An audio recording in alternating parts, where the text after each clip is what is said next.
ယုံရီလိုက်တောင်ကဘောကန်နေပေးတာတယ်ဘောလုံးကမြောင်းနေတယ်ဟောတယ်ကိုကြိုးစားတယ်တပီတော့ခေါင်းတိုက်လိုက်ပြီမာသေးရဲ့ခုနဂိုးမြောက်ဦးဆောင်ကိုဖြစ်ပါတယ်ကျန်မှာ10ခင်မမိုထွန်းဒီနေ့မှာတော့သူ့အတွက်ဒုတိယမြောက်တွင်းကိုလို့ဆိုရမှာဖြစ်ပါတယ်ပထမပိုင်းနောက်ဆုံးမိနစ်မှာတွင်းကိုတကိုတွင်းပေးခဲ့တဲ့ခင်မမိုထွန်းဒါမှာတော့မြန်မာအသင်းအတွက်ခုနဂိုးမြောက်ဦးဆောင်ကိုတော့တွင်းပေးခဲ့ပြီပဲဖြစ်ပါတယ်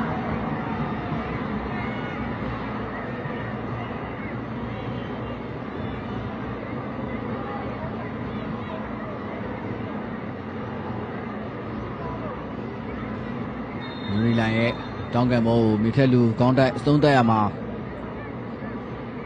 အမနစ္စတန်အသင်းရဲ့ဇာမပါပါနာရှင်းထုတ်အားနဲ့ပြန်ရှံပြီးတော့ထွက်လာတဲ့ဘောလုံးကိုတော့အေရီယာထဲမှာအသင်းရှိနေကြတဲ့